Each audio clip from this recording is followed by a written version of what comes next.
There is speculation among some Democrats and some Republicans that President Biden won't run for re-election in 2024.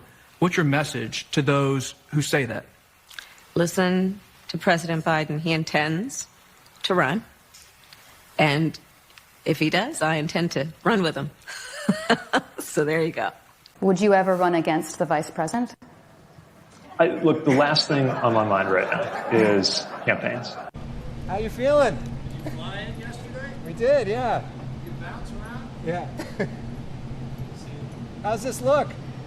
See you in a bit. Okay. It's Newsom pretending to be president there. I love the question. Do you think he'll run in 2024? I don't even think he'll make it to 2024. So excited for our three guests we have here. John Phillips from KABC in Los Angeles, representing Gavin Newsom. Katie Grimes is the editor of the wonderful California Globe, author of California's War Against Donald Trump. And also Lonnie Leitner from LS2 Group, who's representing Pete Buttigieg in our conversation. Guys, how are you? Good. Doing great. Grateful you're here. John, I want to start with you on Gavin Newsom. Do you think he'll run? And what is his case? What is his appeal to the nation? Well, he definitely wants to run. And every time he looks in the mirror, which is quite frequently, he sees a president. He doesn't see a guy. He sees a president. And just to tell you how disconnected he is right now from California politics and how all of his attention is on running for president, he's running ads right now in Florida. He's running ads in Texas. He's trolling their respective governors. Yet whenever he's asked about a local subject, like the recall election of George Gascon or the effort to recall George Gascon or the fake doctor Barbara Ferrer in Los Angeles County, he acts like he's never heard of these people. He is completely disengaged from what's going on in his home state, and he is focused entirely on running for president.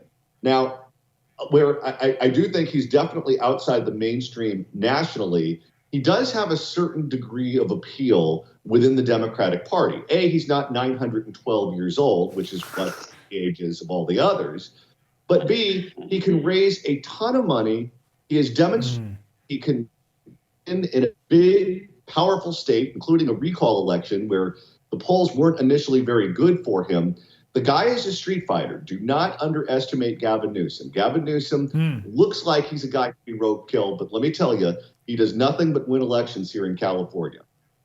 Yeah, great points. Katie Grimes, also here in California, editor of the California Globe. Kamala Harris, would she run? And what could possibly be her appeal? She definitely would run, probably only, though, if President Biden is either somehow incapacitated or steps aside or Dr. Jill decides he's no longer viable.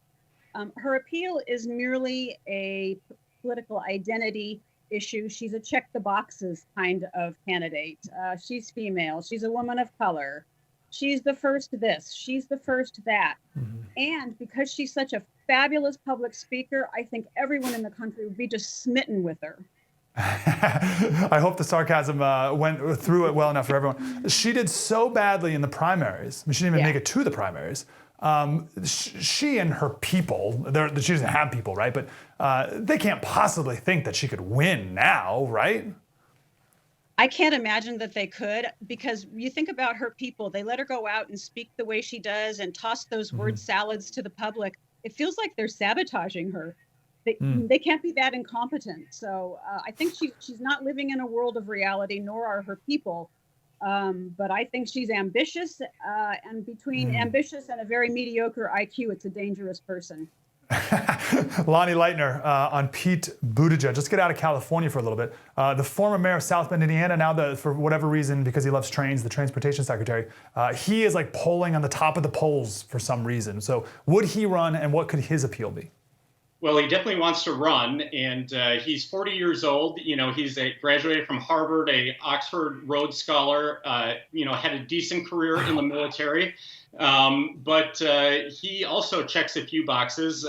Is the first openly gay male to win a Iowa caucus, and he's your typical liberal, though. You know, he wants to restore felons' rights to vote. He wants to abolish the Electoral College. He's a socialist. So he's just falling in the mold of Bernie Sanders, but younger. He has a strong gay following and a strong white elite following, but outside of those boxes, he doesn't check too many others. Hey, Slater Crusaders. So the Democrats are going to get crushed in 2022. There's no question about that, which really puts them in quite a pickle for 2024. How bad is it going to be? Well, look at who they have as their bench for Biden. Kamala? Are you kidding me? Pete Buttigieg? Gavin Newsom? That's what our latest special was about, the Democratic position in 2024. We break down each of those potential candidates, and then we talk with the Democratic strategists and get an inside perspective on what the Democrats are sweating the most and who they're most concerned about. That's available now right here on The First. You can check it out by downloading the app and also on thefirsttv.com.